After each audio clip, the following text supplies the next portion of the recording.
Tervehdys arvon kuuntelija, löysit Mattila Podcastin. Podcast, jossa ei ole päätä, häntää eikä järkeä. So, Rachel Roth, welcome. Thank you. Thanks for having me. FYI, for everyone listening, English is my second language, so if and when I'm gonna fuck things up with the conversation today, try to deal with it. He does really good. Thank you. But the only question that I have prepared for this podcast, Rachel Roth, what is your thing? Music. Music is my thing. I started playing violin when I was 3. I wasn't one of those weird Suzuki kids. I was really into folk music, so I started from that. I was about 8. Like, I continued on, did violin in school. It was one of the few things I had a knack for. I was clumsy as fuck. Like, one time I was convinced I could climb a tree, and yeah, I climbed it, but then I fucking fell out and broke every single one of my fingers. It was my mom found me. I was like, Mom. She's like, what, Rachel? I was like, doctors. I think the shock had set in. Yeah, thankfully I could still play. My orchestra teacher was super fucking pissed at me. She was so mad. She's like, why did you break your fingers? I was like, it's not like I did it on purpose. Yeah. And then, yeah. You were a kid. That's what kids do. Yeah. And then I realized her problem is that I was the only one, other than 2 of my girlfriends who were also there, who gave a shit about what we were doing at all. What age did you say you were? When I broke my fingers? Yeah. I was 10. No, 11. It was 6th grade. Yeah, so you were a bit older. Yeah. And we were having our 2nd orchestra concert. Where? I went to a school called Jane Addams in Michigan. And it was our orchestra, it's not like high school. It was divided like 6th grade orchestra, 7th grade orchestra, 8th grade orchestra. Mm-hmm. And we had a decent group, but like certainly with any age group, you've always got a bunch of people who are just there because their parents make them. Yeah, sure. Especially in classical music. Yeah. But I actually met 2 of my lifelong friends there, Sarah and Caitlin. And you have a tattoo of Sarah. I do, yeah. You want to talk about it? Yeah, I met Sarah when I was 11. Actually, we met in a class called Life Management. That's a bit heavy for an 11-year-old. It was really stupid. It was like all these... Okay, it wasn't stupid. It was like sewing skills and cooking. And we were just horrible kids. Like, I feel so bad for my teacher.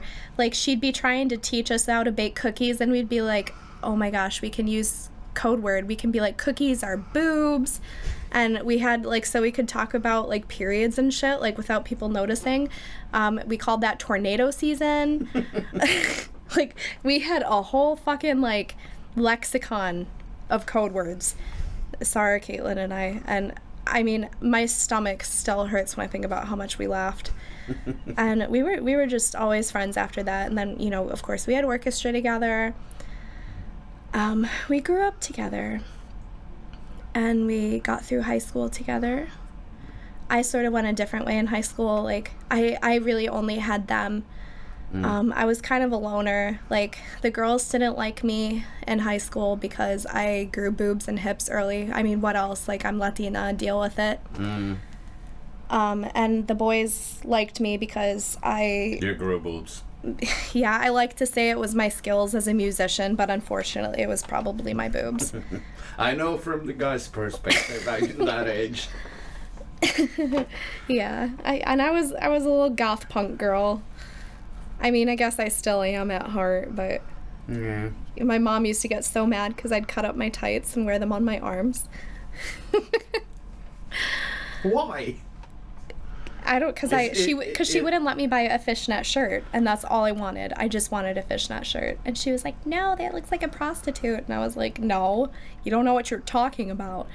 Now, of course, I realize it did look like a prostitute. Yeah. But I was really into that subculture. I hung out with all the metalheads. I was one.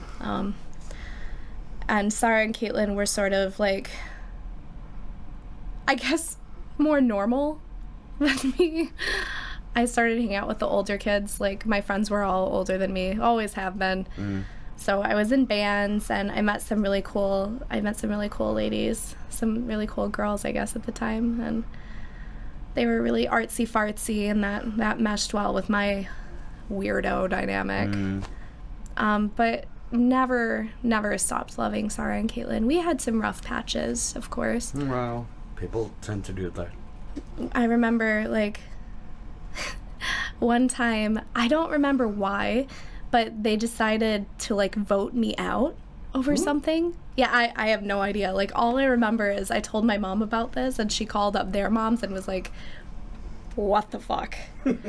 And, like, I really think, like, the reason that they probably did that is because I was being bullied horribly. Like, this one girl, I don't remember her last name, but she was fucking Katie something. And, one time I was bloated. I had to go on birth control because I had severe, like, issues, like, with my body. And I got a little bit of a belly. And she spread a rumor that I was pregnant. Nice. And then people are fucking mean. They started calling me whore. Kids especially. Yeah, it didn't help that I was Jewish and Latina. I wasn't Jewish enough for the Jews, and I never learned Spanish. You know, it's technically... I suppose it's technically my mother tongue because my mom is Cuban, but I never learned it, so I couldn't hang out with them either. That was always, like, sort of me. I was always, like, just on the outside, but with the musicians, no. I got taken in, and I loved it. So, like, even though I sort of wasn't seeing Sarah and Caitlin as much, like, they were still, like, my sisters, really. And then... You know, I had my bands, and we were still in orchestra together. We had a lot of fun. Orchestra was always our thing. We had some friendly competition, and I remember... we had these things called challenges, so if you wanted to move up in the section, then you would challenge the person in front of you. So I was at the back of the section. I had ADHD, and, like, I guess my medicine kicked in at some point, and I was like, if I apply myself, like... I could be up there. I could be first chair. And my teacher, I love her. This woman inspired me so much. Miss Hashian. Like, she's still doing, like, bluegrass bands and shit. She's awesome. But she was like, you can do it. Like, you just need to apply yourself. Like, you have all the raw talent. You just have to, like, work at it.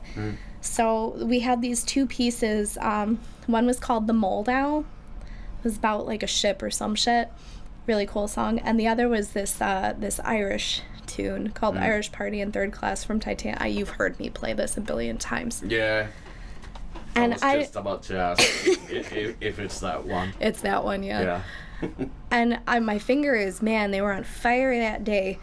Caitlin was up at the front, so I got past everyone, like fucking me, last of the section, knocking down that person, that person, that person, that person, that person. And then it got to Caitlin, and I was like, I can't beat her, because if I beat her, she's going to hate me forever. But I really want to be first chair. Like, what do I do? And then I knew in my heart, like, she's going to love me no matter what. Like, she's my friend. She just wants me to be happy. And I did it. And I'm sure she was a little sore, because she's fucking talented. So she stabbed you. No, she didn't. I really thought she might, because she had these really long fingernails. And she and Sarah both had these really long fingernails. And if they were mad at you, they just dig right in. But, you know, I had the mean little pinch. I learned it from my great-grandma. You get a little piece of skin, and you just twist. That's how you know we really were like sisters. When you start fighting, blood comes out. But yeah, that day I became the first chair of the concert orchestra, and it was such a good feeling.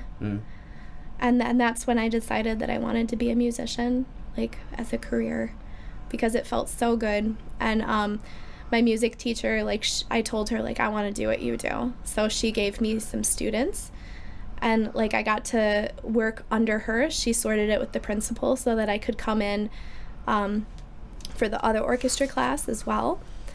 And I got to, like, direct and everything, and it was so amazing, and I loved it. Yeah. And I was in a band at the same time as well. What was the name of the band? Below the Rome. Below the Rome. La Rome. That was the street that that Brandon and lived on with his parents and little brother. And I started doing violin for them.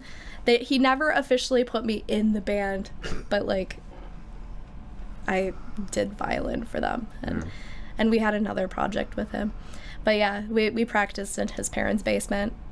I still remember his dad, like, shouting at him, and I'm just like, his parents were fucking saints. How they dealt with that shit, I will never know, because we did not practice quietly. Well, who does? No. Especially as kids. No. The louder, the better. I mean, I was, like, 15, and they were all, like, 18, 19, so... Yeah, I mean, I guess they were still kids. Yeah, 18's still a kid. It didn't feel like it then, though. I remember, like, and then we had another sort of unnamed project, and it was Brandon and Paul and my boyfriend at the time, Steve. And Paul, he was super into mechanics, and he had, like, this fucking, like, rank ass Jeep that he had just, like, rebuilt fucking everything on, and it was loud as fuck, and I think the transmission was shot.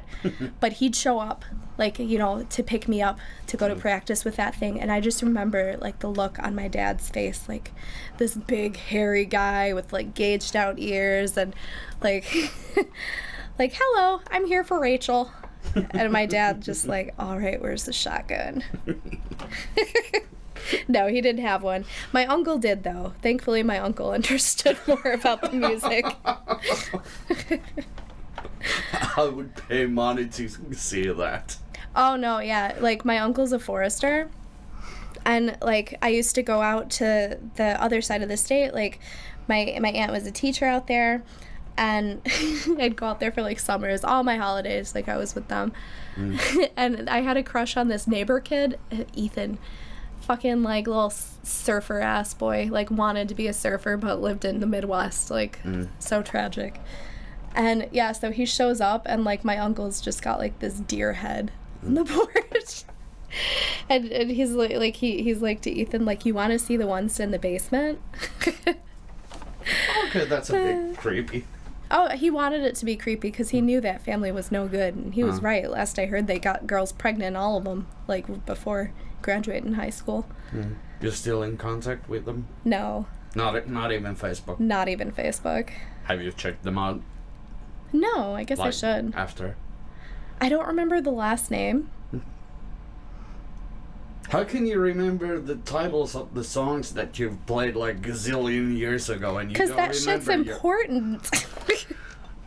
Like, your former bandmates' names aren't. No, they are. But Ethan wasn't a bandmate. He was a neighbor kid. Ah, okay, sorry, I got confused. Oh, God, no. I can remember everything about my former bandmates, and I'm still in touch with them. I mean, not really Steve so much. I don't really know what happened there. We had a really close friendship after we broke up, but I mean, I guess I moved to Finland, and maybe that's what happened. You still in contact with Caitlin? Yeah, I mean, it's one of those friendships that even though we don't see each other or talk to each other as much, like, I know that we'll just pick up right where we left off. Yeah. Because like, we love each other. Yeah, if you're in trouble, you can always call her. Yeah, and, like, I think what sort of bonds us still is that losing Sarah was the most painful thing that ever happened. Yeah, I can imagine. I mean, actually, yeah, that's how we got started. You asked me about my tattoo. Yeah, well, I figured that you didn't want to pick it up immediately. Yeah. I mean, it's always hard. Like, it's been almost 6 years now. But she ended her own life almost 6 years ago. it still haunts me because I had plans to go to Detroit, and she had asked me a few times, like, when are you coming? When are you coming? Like, I want to see you. And I was just thinking about this today, actually. I have very deep thoughts when I'm peeing. Of course. Yeah. Who doesn't? And I really believe that she asked me all those questions. I think she had planned this for a long time, and she wanted to be sure that I'd be home and around people who loved me, like, during the aftermath of this. But yeah, it's the hardest thing I've ever been through. What happened with her? I don't really know. She was going through a rough patch, a long rough patch, and I don't want to get into the details of it. Yeah, but of course. I believe that no matter how much her smile lit up a room, no matter how much joy she projected and how much we all loved her, I think she had a very deep sadness inside of her. Depression is a bitch in that way, because, like, people tend to hide it. And she hid it well. Yeah, and especially, like, they show their smile and make people laugh, and, you know. So full of life. She was so full of life. And talented and smart. Yeah. And Caitlin had a beautiful daughter when we were 19, and Sarah and I were there, like, the whole night Caitlin was in labor, and Sarah was able to be, like, a proper aunt to her, and from day one. Yeah. I left. I mean, I kind of had to, but... And, like... I mean, I was already living here when that happened, but, like... Yeah, I moved here when I was 21. I'd been planning it for a long time. How so? Since childhood, like, moving to Finland. I was really, really into Finnish music and fucking, like, Moomins and Finnish culture. I actually had a teacher who was Finnish when I was, like, in 3rd grade. Really? Yeah. I haven't heard this one before. It's not something I want to talk about because, well, I'll tell you and then you have to cut it out. Oh, okay, we can talk about it after, but, you know. Yeah. There's a story. There's this story and why Finland is so important to me, and, like, why I had such a good picture of Finland before I moved here, and it's all because of what this teacher did for my family. Oh, cool. Yeah. Cool. I had some really positive relationships with my teachers. Although I just found out that my German teacher, oh, this is awful. Like, he never seemed the type, but apparently he exposed himself several places, and, like, and the last of which being in a gym shower. So, like, he got arrested for, like, whipping his dick out. Ah, yeah, you Facebooked about it. I was shocked. Like, this is the person who gave me my first Kinder Egg, and I'm just like, what the fuck? Like, took kids on trips to Europe, like, school trips, and, like, it's just, like, what, like, a really loved teacher. And, like, had this weird, like, dark side the whole time. He wasn't German, was he? No, his last name was Polish. Okay. Because, I mean, like, it would be so, you know... It would be so fitting if he was German, right? Yeah. But he wasn't. He was, like, Polish. Yeah, we are good Germans, yeah. Would you like to see my pee-pee? Like, let's whip out my dick? Okay, that's racist. Well, German isn't a race. I mean, I guess at one point they liked to think they were, but... Yeah. But let's not get into that. We sort of did with the Auschwitz thing. Well, that we have to talk about. We have to talk about the bad shit. Because if you don't talk about the bad shit that's happened throughout history, you're just going to keep repeating it. I actually want to ask about this. And now since I have evidence you can't strangle me. What do you think about the, you know, people who say that the Holocaust never happened? I want to punch them in the fucking face. I want to carve numbers into their arms, like they carved numbers into the arms of my ancestors. It makes me feel sick. 6 million people. Why would 6 million people fucking lie? Well, even more, because like 6 people died. So if you have like 5 members of your family, it's like 30 million. And like, okay, like this is a very common thing for American Jewish families and Jewish families everywhere. I have yet to meet a Jewish family who has not had a relative that was in a concentration camp or lost relatives in concentration camps.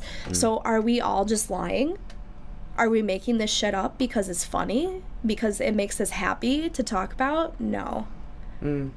I mean, like, I've always laughed about the whole thing because it's so fucking absurd.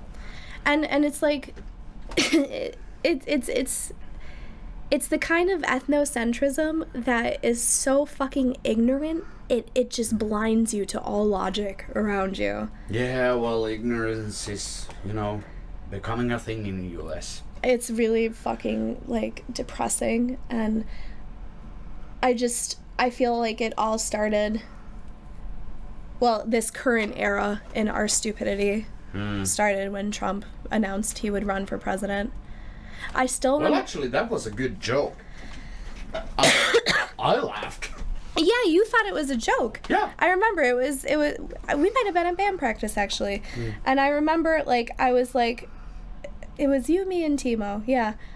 And you were like, oh, it's a joke, and Timo was like, I can't see how this would be serious. And I was like, mark my words, he's gonna win. He's gonna win. Yeah. And here we are. Sad days. But I mean, like, for anyone listening, we just had a conversation coming over here about Kanye and his fucking, thing with the 13th Amendment, and I have a huge...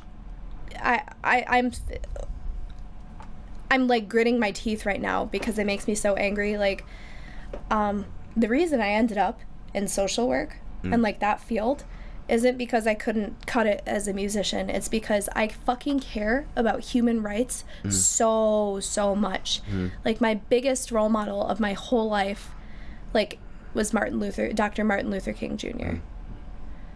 And I feel like he's fucking rolling in his grave right now that somebody, a black man like Kanye West with so much influence, he could make such strides in the modern civil rights movement, is saying shit like we should abolish the 13th Amendment and that black people and that black people are being like playing the victim card. Like, no, you fucking privileged fuck. The MAGA hat. It was just... For those who don't know what MAGA is, make America great again. Who doesn't know MAGA in this day and age? It's so upsetting. Yeah. But it's also kind of funny. I mean, in a dark sense of humor way. It would be funny. Like, I would be laughing if I didn't think that somebody is actually going to try to overturn the 13th Amendment now, which, for the people that don't know, like, that's the amendment that made slavery illegal. It abolished slavery. But I mean, like, haven't people been trying to abolish it since day one? I mean, like, the real rednecks. Yes, but never has a black man, a black person, actually gone and said, let's do this. And it's so fucked up because he has so much influence. But, I mean, come on, who takes him seriously? Obviously, his big-ass wife. I don't think she takes anything seriously. Can you imagine being married to that man? Like... Can you imagine being married to her? I have, actually. Oh, I want to hear this. I feel like she'd be one of those parents. Like, they sell, like, baby thongs and shit at Hollister, and I feel like... What now? Or at least when I was a kid, they had, like, thong underwear for little children. And I remember, like, being really mad that my mom wouldn't let me have them. And Don't say what now. I wish I was joking. Baby thongs. Baby thongs. Are they, like, what I imagine them being? Unfortunately, yes. And I feel like she'd be one of those moms who's like, oh, this is so cute. Let's get you a little baby thong. And Come on! Who comes up with baby thong? Fucking, like, Abercrombie and Fitch, Hollister. Like, or at least, like, when I was a kid, I remember I wasn't allowed to shop at those stores because we went in one time, and what did they have in the front but fucking children's songs? And baby thong. Oh, they're not actually for, like, infants. That's just the term. Ah, thank God. Oh, God. Ew, can you imagine changing that poopy diaper? No, thank you. No, I was thinking like a 3-year-old running around in a thong and thinking like Americans think that that would be okay. 7's not much better. No. No. 7's still a toddler in my eyes. Yeah. No, I don't know. There's a huge... The fashion industry just in general is really fucked up. Mm-hmm. Yeah. I don't know. So much of living in Finland is sort of sheltering me because I can talk about this stuff, but like actually having to live in it again, I feel like I would have to sort of put on blinders or I would be so depressed I couldn't get through my day. But you could get some medication easily. I used to be on a lot of medication. Who isn't in America? Isn't. Yeah. The only medication I kept was the ADHD medication because... You sort of need it. I sort of need it, and you've been around me without it, and it's unbearable. I know. You're a lot. I'm a lot to handle.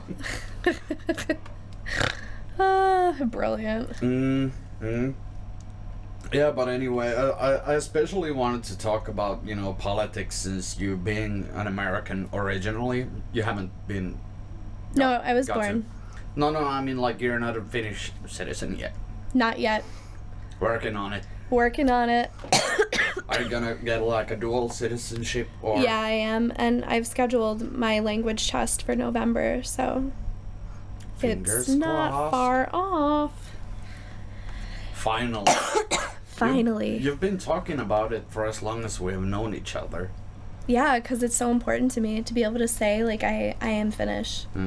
Like, it's a huge point of pride. Because it's not easy to live here. Like, people are like, oh, it's a Nordic country, the social system takes care of you. No, it's actually, you don't live here because it's easy. You live here because you put down roots. Maybe you have a family or a job. Or maybe you just really want to be here, like me. I'm really rooting for the midterm elections. I don't think it's going to make any difference. Well, having the House and the Senate being more democratic would make a lot of difference. Theoretically, but Republicans are so fucking stubborn. And I could just see Trump vetoing everything that's thrown at him, just out of spite. Because it doesn't really matter, because whatever they agree, the president can just veto right on back. Well, it doesn't matter if he can veto it right back at him, because, like, if you don't have a Republican House and Senate, you can at least try to keep some sense in things. One would hope. I mean, time will tell. Because, like, sorry to interrupt, but I mean, like, look at the Brett Kavanaugh thing. Oh, man. Because, like, 10-11. Right down the middle, left and right. Right down the middle. Yeah. And it's, like, so fucking open and shut case about... But, And they didn't even postpone it. Because of the thing. But, and there are people who are like, yeah, but every guy does that. Why is he special? Because he's in a fucking position of power. Yeah. I mean, like, you don't want to get anyone into the fucking Supreme Court. With that kind of moral corruption. Or even if like, no one can prove anything, and there's that much of a suspicion. Well, so many, like, 3 women have come forward now. Like... And waiting for more. And waiting for more. And think, like, there probably are more, but women don't come forward on this because when we do, nobody takes us seriously. Okay, now that's a whole different style of bullshit. Like, no joke, I was assaulted 3 times. 3 times nobody believed me. 3 times I couldn't report it. And 3 guys, all of whom everyone I know is still friends with. Okay. Oh, but he's so nice. Oh, but you were wearing a short skirt that night. Oh, but you kind of liked him anyways. Well, you know, those are all individual situations, which on your case is really unfortunate. And I mean, like, I do not condone anything like that. Of course not. I just think... But I mean, like... There is a problem in America with women coming forward. True. And not being taken seriously and having their cases dismissed because of a stupid fucking technicality like underage drinking. Like, whatever. Okay, you had beers. That doesn't mean you asked to be raped. But I mean, like, there has to be a line. Because, like, you cannot take, like, a woman's word as gospel. No, of course not. But that's what rape kits are for. A rape kit? Totally misheard that one. I heard rape kids. Oh my god, no. I was like, what Jesus. the fuck have I missed? I think you need to stop drinking that Mad Croc. It's making you a bit mad. Yeah, I mean, like, well, baby thongs, so why not rape kids? I'm gonna walk over there and punch you. Yeah, rape kids. Kid. But then, you know, that's a whole other issue, because after a woman has been violated, like, who wants to walk to the emergency room and be violated some more? True. And I mean, like, if it's a rape, it's a rape. And, like, it always has to be dealt with the utmost seriousness when someone comes out with these allegations. But, like, it's not always the truth. Oh, I know. And it's... I actually have a really horrible story about this. It happened in Finland. I have an African friend. Really, really good guy. Like, just an awesome person. And I remember one time this girl was really, like, sexually aggressive with him at the club. And I was there. Like, she was just all over him, so fucking drunk. So he put her in a cab and then came back with me. And the next day, she's telling people that he raped her. When? My point exactly. We were together the whole time. When would he have raped her? And women like that make me really fucking angry. And another example are the women who get intoxicated and have sex, like, wanting to have sex, but the day after just decide to change their minds. I would honestly say, like, for men who encounter this, if a woman is intoxicated and you've never, like, had sex with her before, just don't. Because, like... You've never been a teenage boy.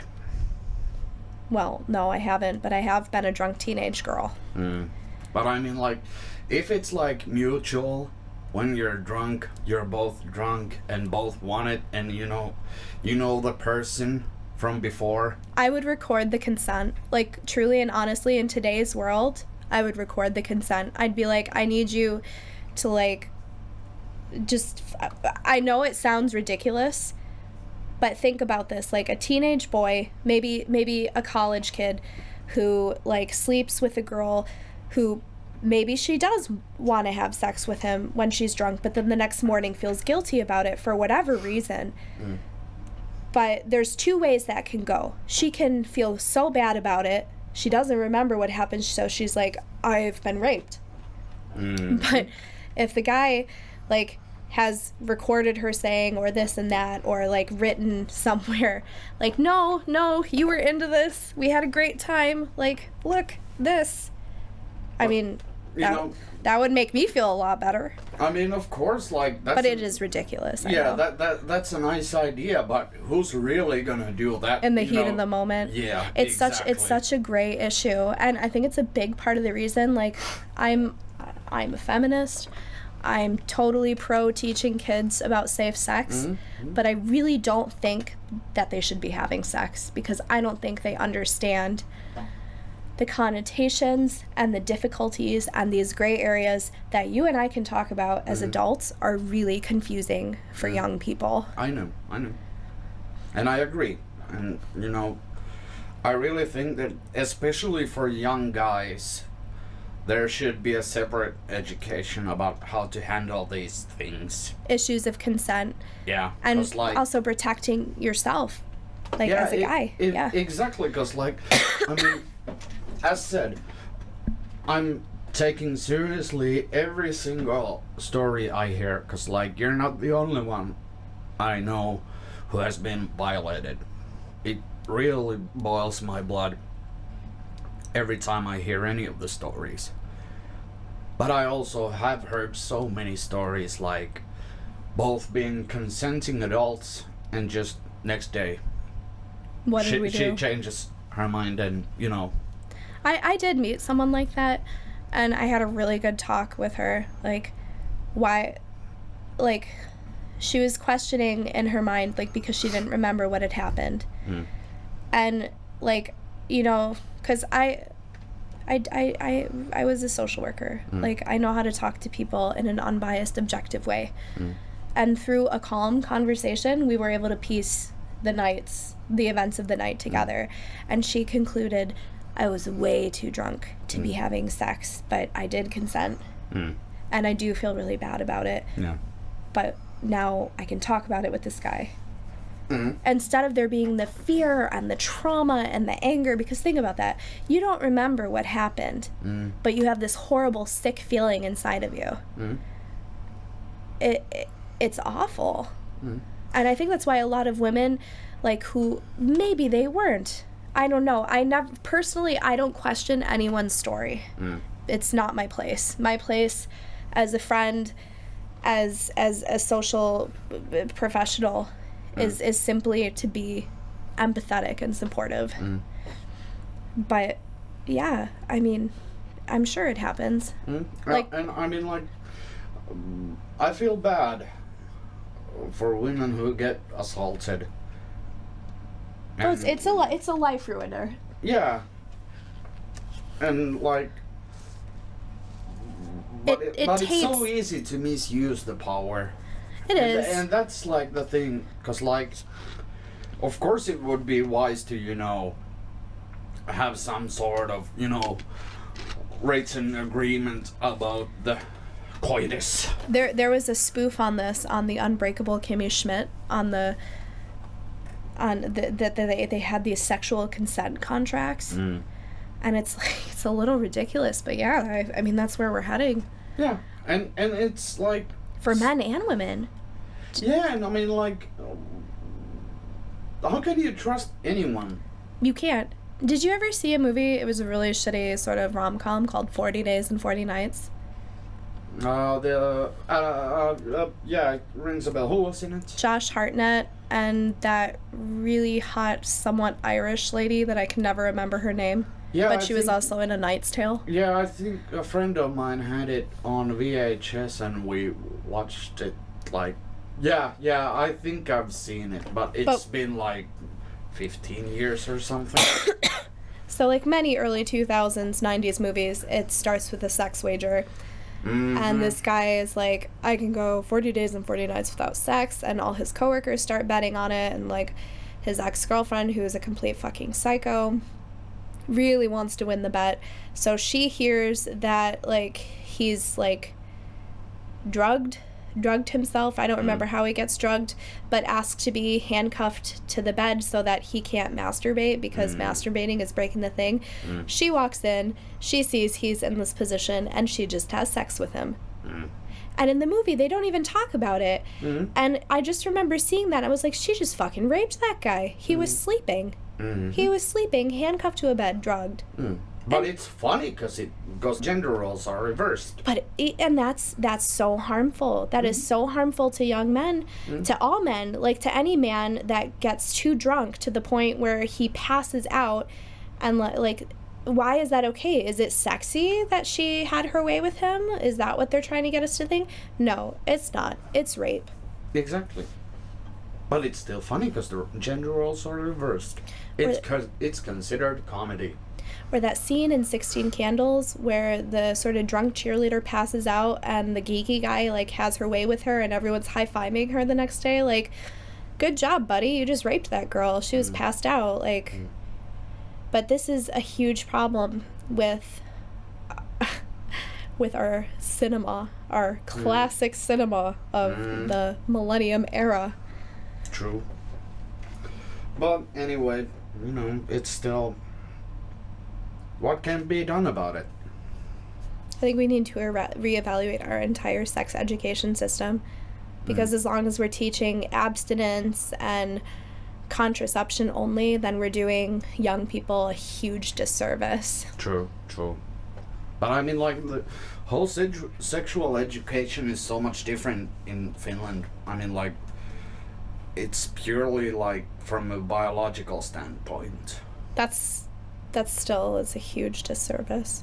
Yeah, I mean, like, we had a different class for guys and girls. So it's like, you know how your stuff works, but you don't know the practicality. Yeah, but we were on sixth grade, so we were kind of too young to have that sort of conversation. You know what was really awkward? This was a class I had with Sarah and Caitlin, our sex ed class. And, like, the guy that was teaching us was weirdly hot. Like, weirdly hot. Like, really, really fucking hot. Yeah.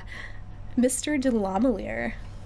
Isn't he a bit, like, wrong guy to have that Yeah, class? I'm like, what are you doing? Like, teaching, like, a bunch of hormonal teenagers about sex. Like, you look like some fucking, like, de Lamelier. Like, what is that even? Is it Greek? I don't know. You're just like some fucking Greek god over there. Just Thor. Yes, and then you insert the penis into the vagina. Yes, tell me more.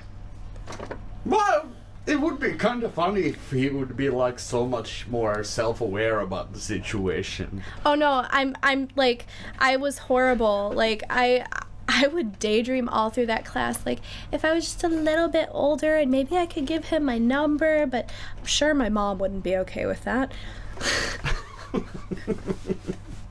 But I mean, like, if he would just come in and, like, take his shirt off, and it would be like this, you know. He always had really tight khaki pants, and I swear to God, you could see the outline of his package. Yeah. And yes, I did look, because I was a hormonal teenager. But I mean, like, it would be so funny if he would just, you know, rip off his shirt and whatnot, and, like, yeah, hormones. I used to wish that that's what you're gonna feel. that surge in your body right now, that's normal. That would be so awesome. Yeah, it would have been. And it would be instructional. Very. Because then you would have, like, oh. I get it now, thanks. So that's what you're talking about. My endorphins. Yeah, that would be good. I always wondered, like, did the people who hired him, like, realize he was weirdly hot, or was there some, like, asexual person working on HR that day? Like, or just a guy not thinking about it. Yeah, only a guy would hire a hot guy to teach sex ed. But consider this. Way back in your days, that would have been considered comedy, having this joke we just did. Yeah, now it would be considered, like, creepy and perverted. Yeah, it would be all over the news, and he would be jailed immediately. Why don't they hire uglier teachers? Yeah. Someone named Irma should teach that class. Dr. Roof! Oh my God. There's so much wrong with the world, it makes my head hurt. Yeah, but still, consider this. Gender reversal here also. Consider the fact that it would be guys' class, and the teacher would be Like some a hot lady? chick. Yeah. Like 20-something-year-old model just walking in on lingerie and saying, like, yeah. Like unbuttoning the top button of her blouse. Yeah, just, you know, this is what you're gonna feel. It would be funny and considered okay. Yeah, it would be. Like, oh, haha, yay, statutory rape, yay. And there's actually this commercial. I can't remember what was it about. I think it was some men's care line or whatever. Joe Rogan talked about it. It was like this midget baby, not midget. A midget baby. Yeah. It was a baby boy who was like, he had like a mustache and whatnot, you know, drawn onto him, and like he had a suit on and all sort of that, you know, playa, and went to a club and like he had all these, you know, grown-up women dancing all over him. And this sounds like a Family Guy episode. Are you sure you're not talking about a Family Guy episode? No, it's a commercial. I can show it to you. It's Stewie Griffin. Don't lie. No, it's not. And it was like a beard sort of ointment or whatnot the product was, but I mean, like, I hate that word. Joe Rogan talked about it, and it was so funny because he was so right. Because I mean, like, we consider it funny because it's a little boy. It's a little boy and these hot chicks all over him, and but if it was dancing a little like girl with these mini skirts on, and like if he just looks up, he can see the stuff. And like, why is it okay to objectify a little boy? Yeah. And just think about it with the genders, you know, reversed. It would be a little girl in a club with these, you know, Tarzan type guys with their huge ding dongs, you know, just, you know, grinding all over her. Ew. You would go to jail just for writing it. Just for writing that commercial. Yeah, as Joe Rogan said. And why is it okay? Like, in general, like, why is it okay? Like, okay, like, gender neutrality is a big thing now for children. So why the fuck is it okay to objectify little boys? It's and not. I mean, like, it's just so frustrating with the whole double standard. Because, like, still, even in this day and age, that would be considered funny. I don't think it's funny. I mean, it's funny when it's Family Guy. But that's a cartoon, and it's a commentary on society. You're way too focused on the Family Guy. Actually, I think Seth MacFarlane would make it even better. Yeah, it would be fantastic. Yeah, especially with Stewie. But anyway, this is a good point to have a little break. So... Have I offended you enough? Oh, we're not even starting yet. After the break, we will. Cool beans. Be right back. Tauon paikka. Ei mulla teille mitään mainoksia ole.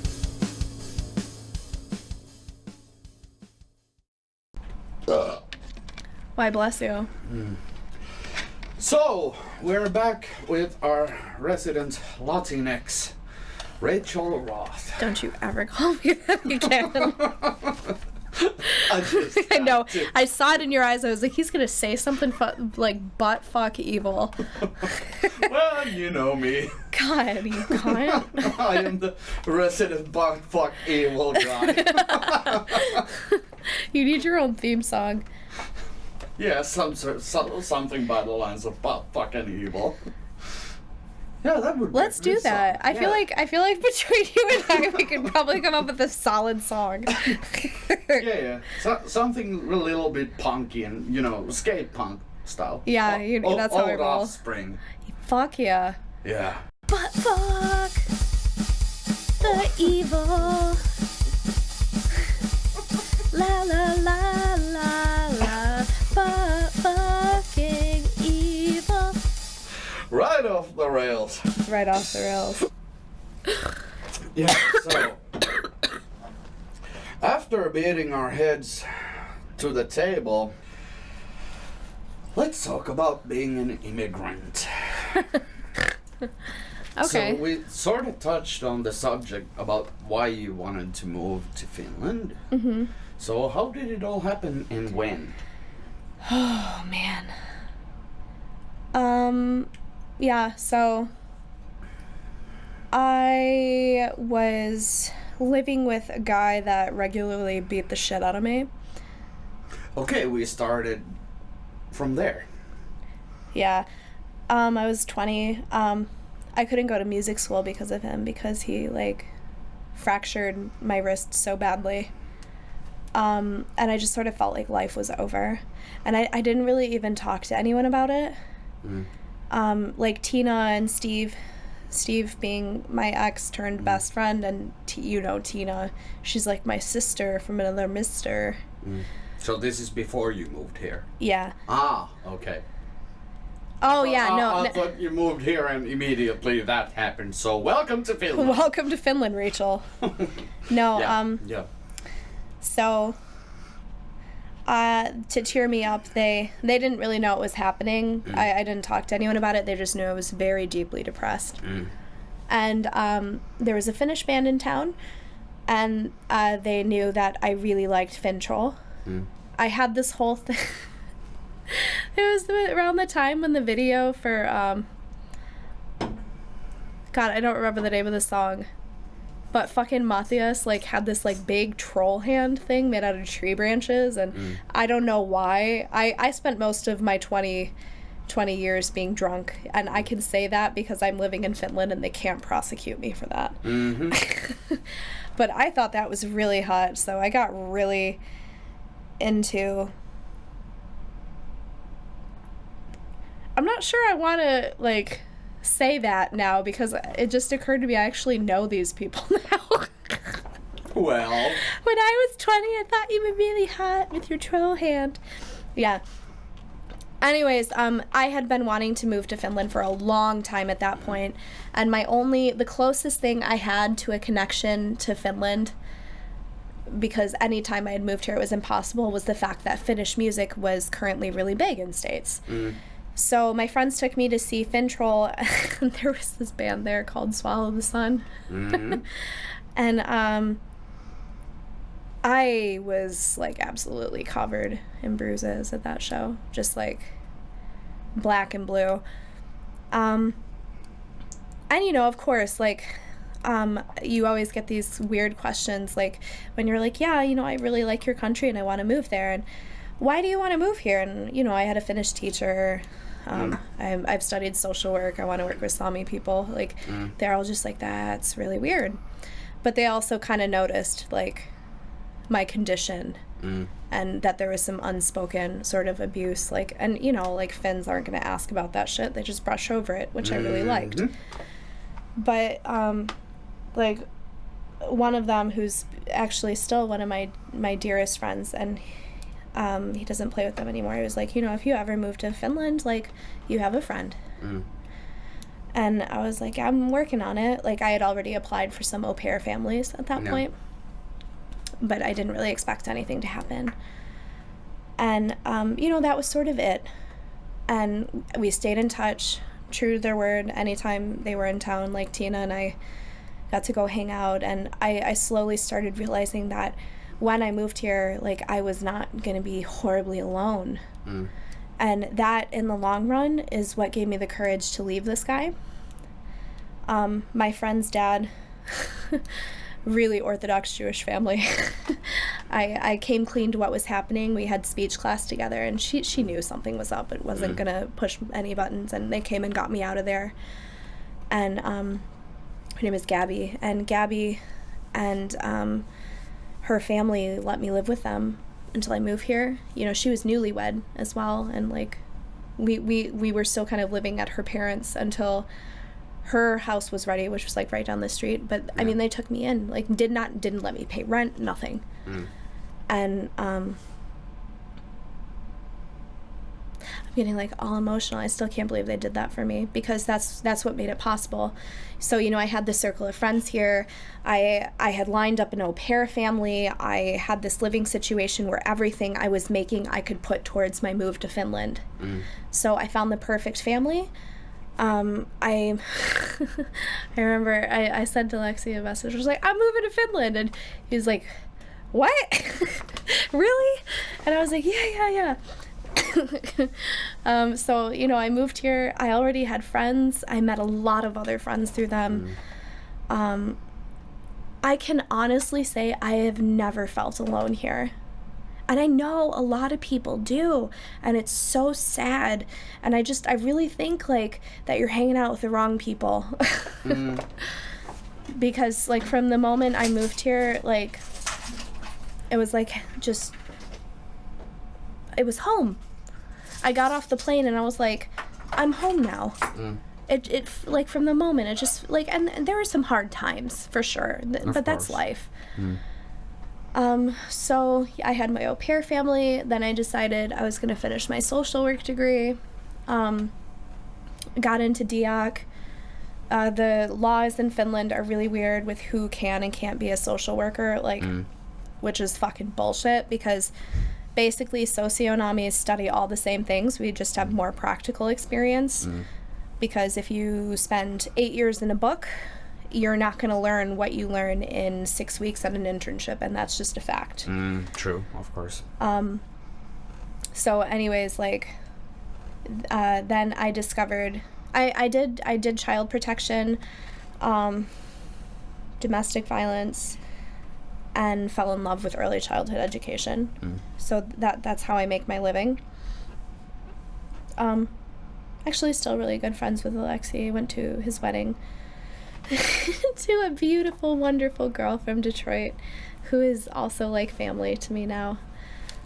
Them and Tina are probably like Olenka and Tina are really sort of what Detroit is for me, other than my family and Caitlin, of course, but like, other than that, is like, there's nothing for me there. Yeah, well. And actually, Olenka's in Poland now, so. What's she doing in there?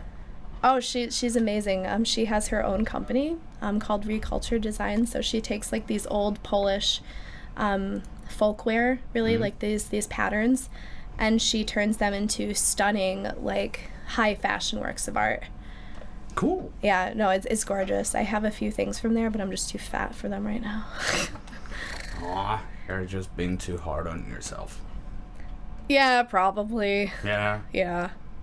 So yeah, no, like, that's how I ended up in Finland. I made a lifelong dream come true in the span, like, actively doing it. It probably took me a year to make the move here happen. Quite fast, actually. No, it was really fast. Like, for me, like, I am very sort of, like... When you start something, you're hard to turn around. I am. I'm really stubborn. I do think it's partially the ADHD. Like, God help me, like, writing a thesis, but if I set my mind to something, like, I fucking make it happen. Oh, I've noticed. Yeah. Hell hath no fury like a Rachel scorned. Or hell hath no fury like Rachel whatever. Like Rachel whatever. You should actually make a t-shirt out of that. One of my coworkers is... Ooh. Sorry, guys. I almost knocked the mic over. One of my coworkers today was like... I feel so bad still. Ago, if you're ever listening to this, I'm really sorry.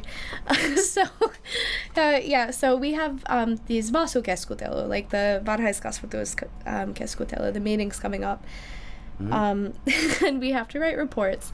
And, like, you know, he's trying to be all helpful, like, you know, I'll sit down with you, and, like, this is what we do, and it's because these are your first reports with us. I've been teaching for 6 years, and I've never, ever had somebody say, I will help you with this, like, our boss will type it up for you, all you have to do is write down your thoughts. And, like, my last workplace, like, severely fucking traumatized me. Oh, yeah, that's a whole different conversation. Yeah, oh my God. But anyways, so, like, and they've been really patient with me on this, and it's kind of like a joke there now that I need therapy because of this company. But anyways, I didn't lose it, but I got real cold and real quiet. I was like, why can't I write my own reports? Don't you trust me? And he was like, no, it's not that. Like, we trust you. It's not about that. It's just, you know, you shouldn't have to do this at home. And I was like, I can write my own reports. I've written lots of reports. This is really weird to me. Like, and I was just being such a fucking cunt about it, and I knew it, and I couldn't stop. Oh, you used the C word. Oh, that's like my favorite word. Cunt. Like, a cunt is a beautiful thing. Louis C.K. I Yes. descend a bit. Yeah. In the laundry room with himself. Cunt. There's so much I love about that guy. Let's actually let's jump from subject to another. What do you feel about the whole Louis thing? The allegations, you mean? Well, they're not exactly allegations if he's confirmed it. Accusations. Founded accusations. Yeah. I'm honestly Things that really happened. behind. I think that it was so fucking disappointing to me that somebody I really looked up to could do something like that. But I think the fact that he's confessed speaks something about hopefully a lesson that he's learned. And the way he did it. And the way he did it. And I do think like nothing's gonna take what happened away for those women. True. But I do think, if anything else, that the moving forward will be easier for him having handled it the way he did. Well, I mean, like, there's an argument about him not handling it yet. I mean, he confessed about it, and it cost him a bunch of money, like millions of dollars. That's fair. I mean, you can't put a price on a woman's Because, trauma. like, he lost his movie, and he lost his show, and the tour. So it's probably like 8 figures. And like, he paid for it because he lost his reputation, and he paid for it financially. Yeah.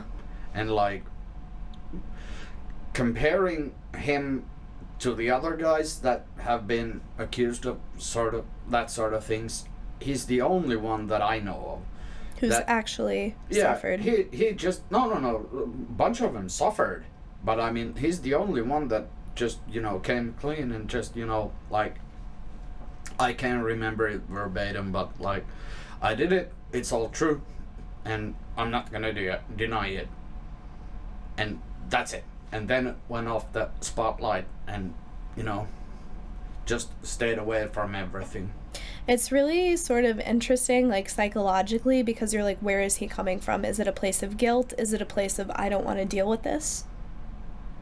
I think it's more about the daughters, because like, That makes sense. he's a father, he's gonna have to, you know, He's going to have to explain to those girls one day. yeah, and probably has. Probably has, and probably going to have to help them have something not happen to them. Because, like, I can't remember how old they are, but I mean, like, they're both teenagers. They're teenagers now, aren't Yeah. So that's a whole different kind of situation they? Yeah. and conversation to have with a teenager. I think it's 'Cause, good, I mean, though, like, that they if they see would that be their like- dad is holding himself accountable. Yeah, that too. But I mean, like, one has to wonder, like, how do you go through with it? Because, like, I don't know how I would even start the conversation. I have no idea. Like, how do you start a conversation like that? And, you know, like, considering his daughters, I mean, like, he's a huge celebrity. Mm. And, like, people know that they're his kids. I mean, at their school and whatnot. It must be really tough on them. I can't even imagine. Like, 'Cause, like- because girls can be fucking mean. Yeah. Well, boys too, but like. Yeah, and just, you know, I can only imagine what they're gonna have to go through. Like the fallout. And I mean, like, I feel bad for the women that were the victims of what he did. But, I mean, like, he did, you know, handle the situation the only way I can respect. Like, really. With the honesty. Yeah. And, like, just, you know, say that you did it. Apologize. Did he apologize? I don't know. I don't honestly have to Google that. Yeah, I'm not sure either, but I mean, probably he has apologized, you know, personally. I can honestly... out of the limelight and out of the media. Let's see. But I mean, like, admit it and then get the fuck out of the way and just, you know. He did. He made a full statement on November, or in 2017. Yeah. Can you read it? Except now people are saying it's not an apology. But see, this is... let me see. People always say that it's not an apology, even if it is. And sometimes people mix... let's see. But does he actually say it in the statement? I'm gonna read it, like, super fast. Yeah? Oh, I hate this fucking, like, cookies thing. I want to address the stories told to the New York Times by 5 women named Abby, Rebecca, Dane, and Julie who felt able to name themselves and one who did not. The stories are true. At the time, I said to myself what I did was okay because I never showed a woman my dick without asking first, which is also true. But what I learned later in life, too late, is that when you have power over another person, asking them to look at your dick isn't a question, it's a predicament for them. The power I had over these women is that they admired me, and I wielded that power irresponsibly. I mean, this is really long, so I'm not going to read the whole thing. Yeah, but the part... He never actually says the work... Oh, wait, no, there's more.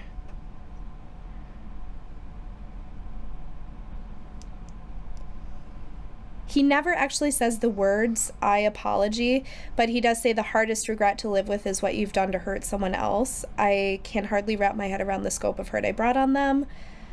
Yeah, that's an... There is nothing about this that I forgive myself for. Yeah, exactly. That's an apology.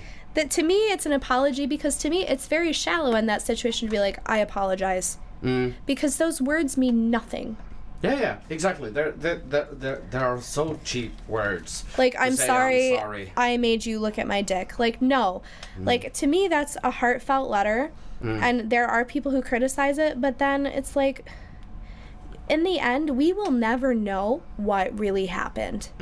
Only those women and him know. Yeah, and, like, no words spoken could ever... undo it. Yeah. Like, I honestly, if one of the 3 guys that raped me came up to me and was like, I apologize, I'd fucking punch them in the nuts. Like, you fucking cunt. Like, you're saying that for you. You're not saying that for me. Yeah. Because nothing you did is ever going to make that go away. True. And, like, it's only to clean your own conscience to say, I'm sorry. Yeah. But that felt like he actually really did mean it. Yeah, that it felt genuine. And I think because it does go into sort of like, you know, he talks about why it was wrong and how it was wrong. And that to me shows understanding. Yeah. And I mean, like, of course, he's not fully forgiven, and he never will be fully forgiven. To me, forgiveness doesn't mean saying something it's okay. It means moving in a healthy way forward. And I can't remember who it was that talked about this subject. Because forgiveness is for you. It's not for the person who wronged you. It's for you. Exactly. And, like, I mean, if he goes on, and when he goes on to the next tour and whatnot, if he openly talks about it, acknowledges it, and does it the way he does it, like, make it funny, but not too funny. Yeah. And, like, you know, talk about the taboo, so because people need to know. Yeah. But, like, with any taboo. I don't know, but, like, forgiveness, like, I was thinking about, like, how would we describe forgiveness? And to me, it's almost like saying to somebody, like, okay, can you forgive me? Can you emotionally recover from what I did to you? That, to me, is what forgiveness is. Can I emotionally recover from what you did to me? Down in the long run, yes. But it doesn't mean I want you in my life. And forgiveness doesn't mean approval. Yeah, it's not approval. It's not giving you a clean slate. To me, it's pure and simple. moving past a trauma and emotional recovery. And giving a person a chance to work at it. Yeah. And like, I haven't been sexually assaulted, so I do not even pretend to know how it feels. Well, and like that for me is like between me and my maker, because I can honestly say I will never forgive them. Mm-mm. And they don't deserve my forgiveness. Yeah, but I mean, if they would, come out the way Louis did, and genuinely feel sorry about the situation and what happened, I would need to see some tears. Like, I would... It's so tempting to name names right now. It's really fucking tempting. Yeah, but I mean, like, if they would actually genuinely work on making things better, would you be able to, eventually down the line say that, it wasn't cool what you did by any measurement, but... I'm gonna say 2 of their first names because one of them is dead. And because these are very popular American names. No need. Unless if you want to, I mean. I mean, it just doesn't even matter to me, and it does kind of feel good to throw their names into the airwaves. Feel free.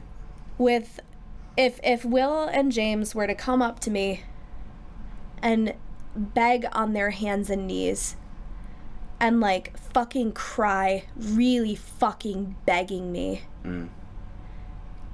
and somehow, even in the smallest way, try to give back to women, like volunteer to domestic violence shelter, try to counsel, like women, try to do something positive for women. Maybe, because this all happened between the years of me being 16 and 20. So these were young people. Maybe then I could. But from what I know of them, no. They're going to deny it till the day they die. It kills me that so many people that from Michigan, like, that are still friends, like, are still friends with them and shit on Facebook and still hang out with them. I'm like, I'm not even the first girl to have said that happened with that person. And that's always like, if you have one person saying that something happens, I'm like, okay, I'm not gonna say that you're lying, but I'm not gonna take it as gospel that you said it. It might have happened, it might have not, but if there's 2, or Cosby is another thing. I actually... Bye, Mr. Cosby. I actually have a friend who years later came up to me and was like, because she was in the next room when this was happening. She was hooking up with this guy's brother. And she's like, I'm really sorry. Like, I assumed that because I was into it that you were too. And I could have stopped it, and I didn't. And I'm really sorry. And she was like, I'm not even going to ask you to forgive me because there is no forgiveness. Now that's an apology. And her, like, she's still one of my best friends. And she did, though. She like, totally blacklisted this guy and his brother. Yeah, and I mean, like, that's an apology. It's not asking you to be okay with something that she could have done, but you've been okay with the fact that she didn't know. Yeah, because, like, the fact is, she was also, just 18. Like, what 18-year-old girl is worried about her younger friend in the next room? She's having a fun time with the cute brother. She thinks her friend is having a good time with the cuter brother. And I will say, Will was super cute. Fucking charmer. Just, yeah. Went too far. Yeah. Not to undermine anything. I mean, like, I don't want to tone it down, but, Like, way too far. Yeah. it's like I can talk about it though and not feel like horrible. When it becomes an issue for me is like in relationships, like not friendships. Like I have a lot of guy friends and I fucking love you all because you're not dick asses. Well, you're kind of a butt fuck, but yeah, evil butt fuck. But no, it's like and that's, I guess the difference is because it's easy for me to have guy friends and to be very close with my guy friends because I don't have to be romantically intimate with any of you. But it's like when something gets romantically intimate, like that's sort of when it becomes an issue for me. Yeah. And I mean, like, I'm rarely speechless, but I mean, like, the things that you've gone through and a bunch of other people that I know have gone through in similar situations, it's hard to, you know, find any words. I don't think there are any. Yeah. But I mean, like, you feel that you want to say something or do something, or while on the other hand acknowledging the fact that there's nothing that you can do. And like I think like anytime you feel like that, you just have to remember like that you and like all these other girls and me, like you're my friend. Like you don't have to say anything, you're just there, you know? And that's all that matters. Like I don't think any woman wants to hear like, I'm sorry that you've been assaulted. No. What I want, I can't say what we want. What I want is like for our guy friends to just be there. That's it. Like, you know, I had a really bad relationship that you know about, and a lot of what made me see how unhealthy it was the difference between how my partner treated me and how like you and Timo like treated me. Like day and night. But I actually wanna, you know, I know I'm being an evil Bob fuck once again, but like I saw it a mile away and it was just, well, you know the background with him. I didn't want to believe it. Yeah, because we like, were still in the, like, you know, he was the victim and she had done all that nasty shit. Yeah, of course. And I believed it because, like, the person that we're talking about, like, I do believe that he might... I took an oath, like, when I graduated, like, you're not supposed to diagnose people that are close to you. But I'm just going to say it would not surprise me if he was diagnosed tomorrow, like, with narcissistic personality disorder. And he's, like, a perfect example of like, it. and the front that, like, he can put on. Yeah. Even with me. And he fucking knows that I know his shit.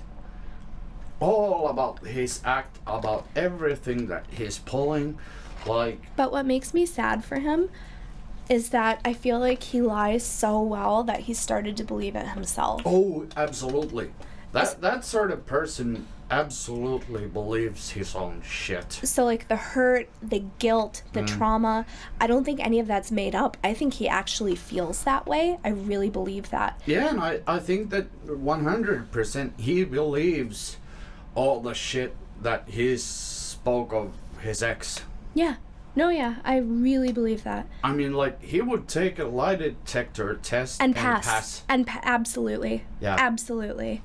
And, like, there's obvious things that are telltale signs about his lying, but, I mean, like, it's so weird. But that's a big part of what gaslighting is, and that's why I thought I was the crazy one for so long. Because to him I was the crazy one, and someone who believes their own lies so well, they can make you believe them too. Yeah, like last year at Kesäjuhla, Oh, that was a fucking show. Oh my god. I mean, I'm sorry. I'm not laughing at your misery. I'm laughing at the absurdity of that situation. The whole thing. And also, can you remember Amy's... Oh, were you there or were you not when Amy blew up at him? What I remember is after the show, we all went to the sauna. You were making really inappropriate jokes. As I do. As you do. The other couple in there was like, it was funny. There was another couple in there. You, me, and Timo. And Michaela. I have absolutely no recollection of that. This was such a traumatic incident that it's like imprinted on my head. So then I just remember, like, we were all sort of going out. I was cleaning up. And Timo comes back with his phone, and he's got, like, this, like, you can just hear the screeching out of the phone. And at first I was like, ha, Timo's in trouble. And then I was like, no, he wouldn't be showing if he was. And then I realized, nope, that's mine. Oh, yeah, I picked up the phone when he rang. And he was like, yeah, of course you would answer. Of course you would answer. Yeah, and this was after, like, Timo had already hung up and was like, you need to call because there's some shit going down. And, like... And then you started bawling. I couldn't believe, like, I had begged him. I was like, please don't ruin this for me. You've ruined so much for me. Like, and I was sick. And I had been with her all week. I had missed a lot of work. My coworkers were furious. And all I asked was, like, this gig, it's been planned since last year. Like, I need this. Like, do your fucking job. And then, yeah, and I just lost it. I couldn't take anymore. And after you started, bawling... I couldn't stop. Yeah, but it was so fucking amazing to see Amy blow up at him over the phone. It was just, she was screaming at him. I don't remember this. I just started thinking that maybe you went inside or something. I think I went inside and got dressed because I was like in my towel still. Yeah. But Amy just, she screamed at him. And it was like, all of us who were there just started laughing our asses off because it was just so like, wow. It was so fucking amazing. And then he did a complete turnaround and everything was fine. And yeah, for like 2 weeks. For like 2 weeks. And then it was my birthday and my birthday was awesome. I'll never fucking forget we're playing Cards Against Humanity and out of nowhere I just realized that I'm fucking beyond drunk and I'm like, I want to go see the stars.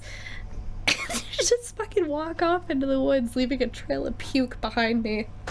We were at the cabin. Yeah. Yeah. You were wasted. You were way out of it. And I was too sick the next day. You guys tried to make me clean my puke, and then I just started puking more. Who ended up cleaning that up? Was it Heikki? Maybe. I think probably. I think it was Heikki. Oh, man. Yeah. You were out of it. So this year's Kesäjuhla and this year's birthday went way better. Yeah. Yeah. Yeah. There's no drama. I didn't see the end of the night for either. You saw the end of the night for Kesäjuhla. No. You guys stayed there and I had to go. Oh, we left not long after that. We were all home by 1:30. Oh, okay. I'm getting old. Yeah. No, the night of my birthday, we had an epic Cards Against Humanity. I'd bought the period pack and the Jew pack, and I spilled my red wine on my carpet, and, like, fucking Susan, like, busts out laughing. She's like, use the pad to clean it up, because the period pack comes wrapped in a pad, and I did. I'm not even kidding. If you ever spill red wine on your carpet or wherever, just fucking go get a maxi pad, because it just takes it all in. No stain, nothing. Maxi pad. Oh, I got Timo to do karaoke. What? Yes. What did you sing? We sang, it was me and Susan and Timo, and we sang Toto. Africa. Yeah, no, but fucking Molly Malone's Dope Buddy, they had the lyrics wrong, so instead of like, I bless the rains down in it was, I guess it rains down in Africa. Oh my god, it was brilliant. I just, immediately when you said that you got Timo sing karaoke, I was just picturing him doing We Are the World. I have no idea why. Oh my god, I could see that. Yeah. No, but it had to be Africa. And like, well, of course. I figured, like, because I've been trying to get him to do karaoke for years. Yeah. And I mean, I can't really imagine him doing karaoke, but maybe I dreamed it. No, Susan was there and so was and they both saw it. No, yeah, and Susan was like, we should do something all together, and I was like, and at that same moment, Timo was like, look, they have Africa, and I was like, done. It was brilliant. And then I should have seen that. Oh, it was great. See? And I doubt he'll ever do it again. Oh, probably never. We'll have to wait till my 35th. Or we have to get him wicked drunk. And that's the thing, because, like, he always told me, like, I have to be shit-faced. But he wasn't. He really is. He was really drunk, though. It was actually very cute. Oh, God. Yeah. Yeah. That's a story we don't want to hear. No. I can see it in your eyes that something happened which we do not want to hear. No, I'm not going to embarrass my guy. But it was really funny. Cute? Yeah. Oh, okay. He got all, like, protective of me, but, like, with someone he really didn't need to be. Aww. And it was just, like, that one drink too much. Yeah, it was really funny. I know what you're saying. I've been there. Like, no, hey, can you he's pass cool. me something to drink from the fridge? Just the first thing that you can grab.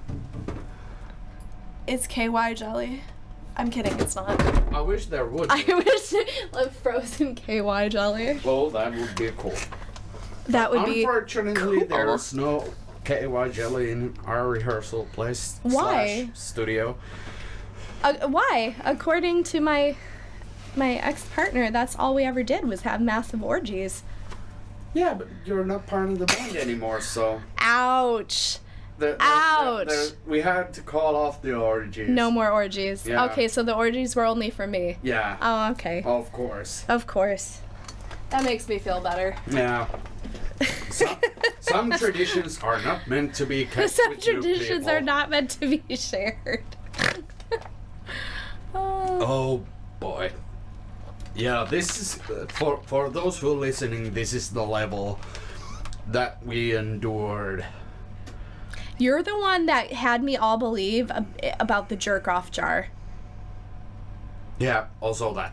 Yeah. That's also the level that we lived. Like, I really thought that was a thing, and I was so upset that I was going to be the one to find it. For those who are listening, you don't want to know. You really don't want to know. When you have been friends for too long, there are no boundaries anymore. Especially with Finnish guys, after the first time you've gone drunk together. Yeah. After that, there are no boundaries. Or I would say after you've seen a woman postpartum, in my case. Also true. I'm sorry. I tell this story every time, but it's like one of my favorite stories. Like when you came to visit the first time you met and I just like so desperately wanted to take a shower that I was like, this is here you go. And I went to the bathroom and locked the door and took myself a nice hot shower.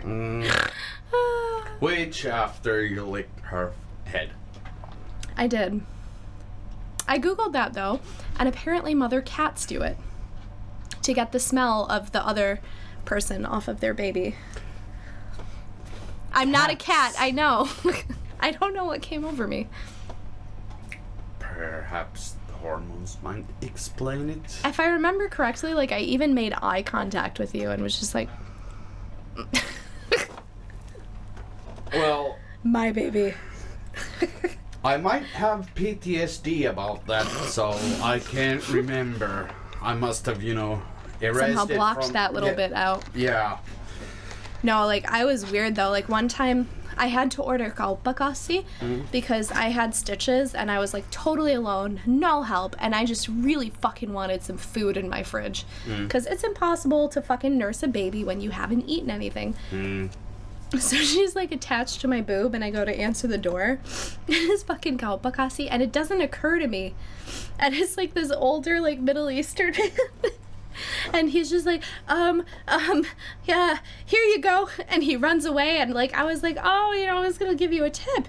And, and then I realized, like, oh, that's my boob. Not even on it anymore, so, like, there's just a full-on out there. Yeah, that's a good morning to ya. Good morning, sir. Oh, don't you want me to pay for these groceries? Why, thank you. Yeah, but home delivery guys have seen everything.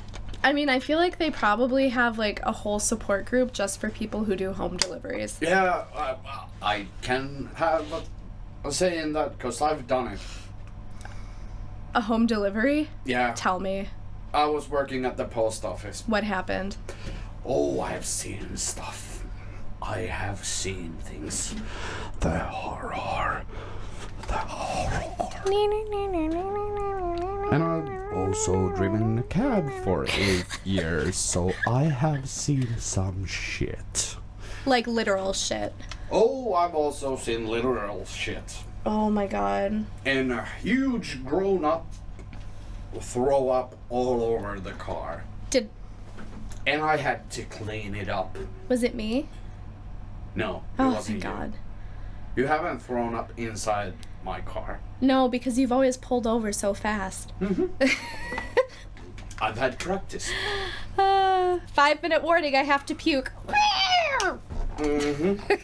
At least you give a 5-minute warning. I do get very motion sick. The first time anyone ever threw up inside my car had like this. It was a van, and like he threw up on the seat on front of him and the seat next to it and all over the wall.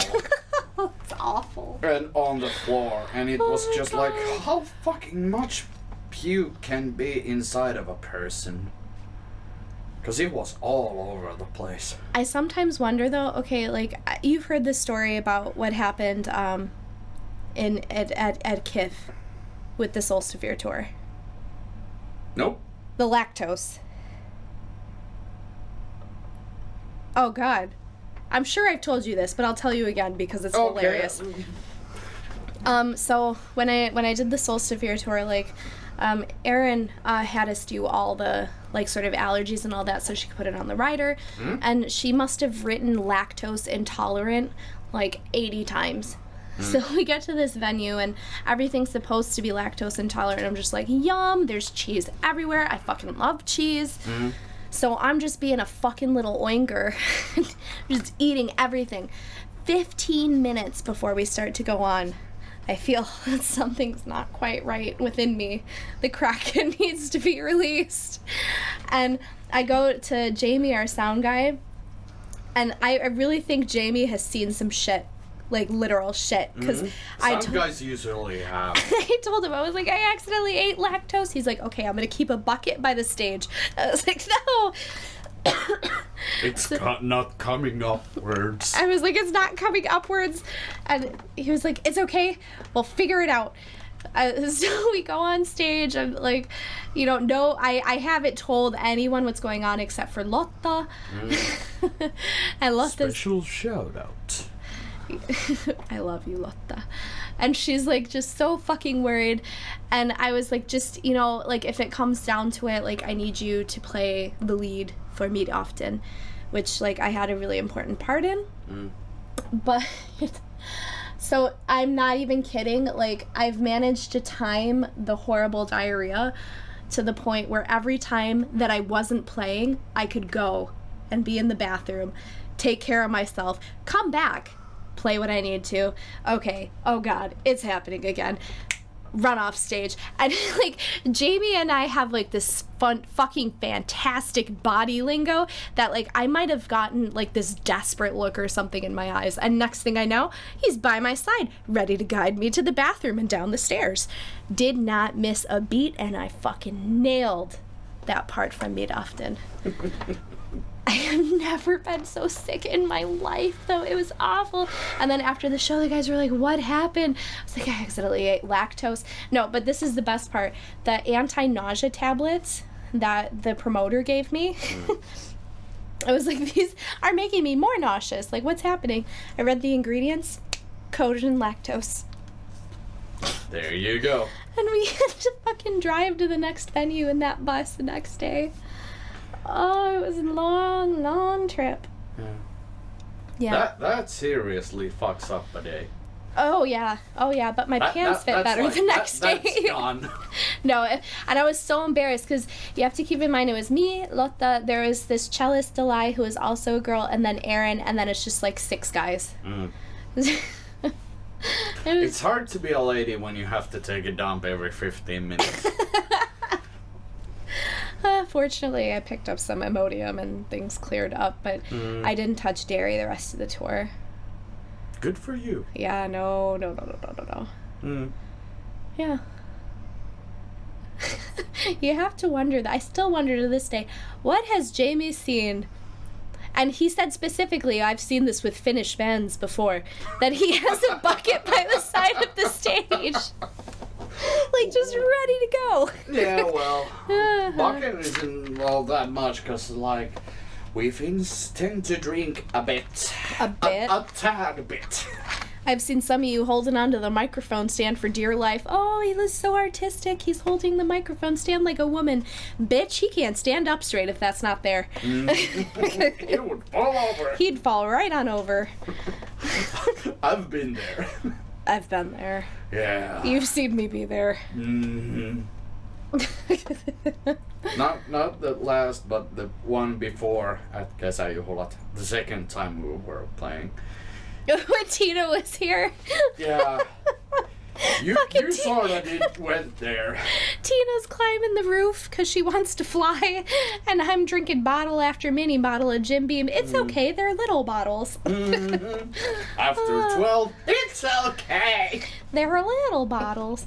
But when did I forget the words to a song?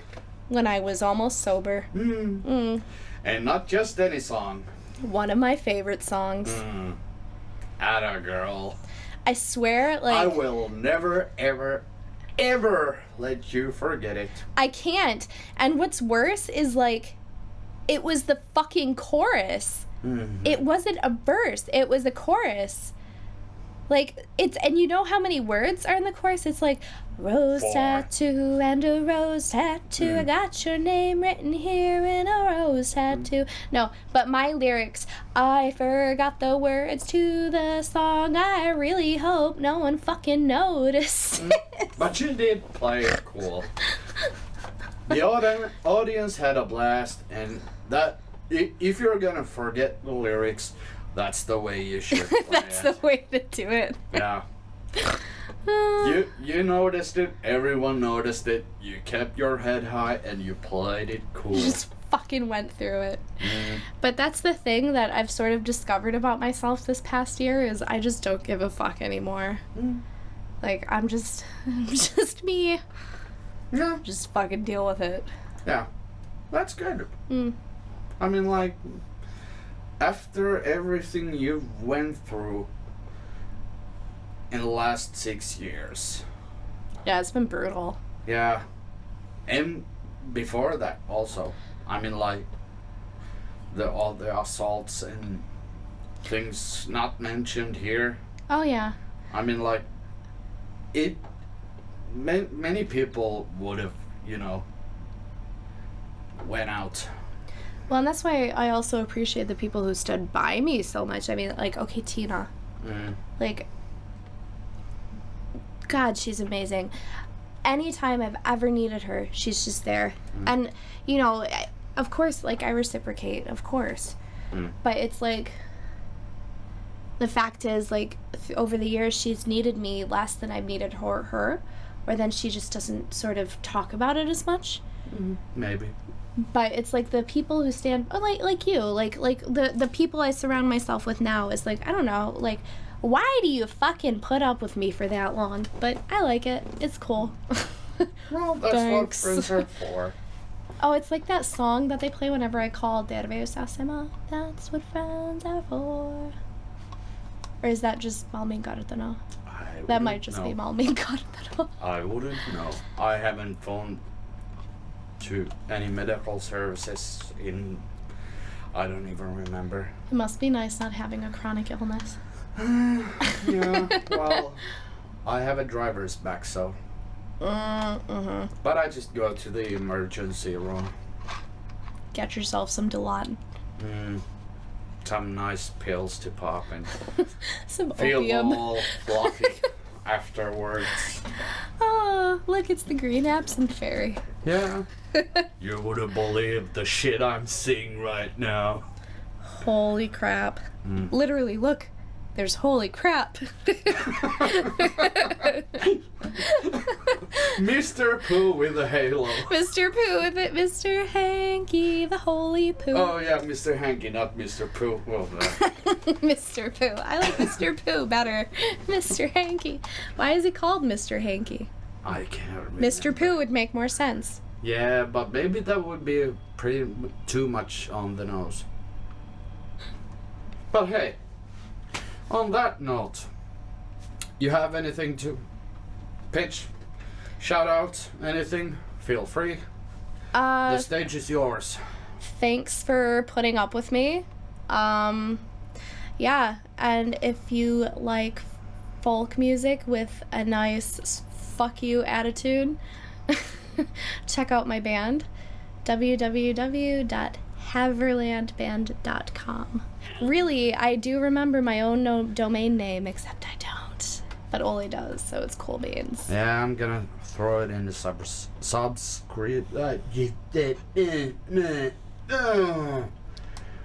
The box Did below. you just have an orgasm? No, I just had a stroke. Same thing. It's gonna be in the doobly-doo. Doobly-doo. You're never gonna get rid of that word. Doobly-doo. Anyway, thanks for coming. having me. Yeah, it's been a blast. It has. I want pizza now. Pizza would be awesome. Okay, bye. Se oli siinä. Kiitokset kaikille ja seuraavaan kertaan.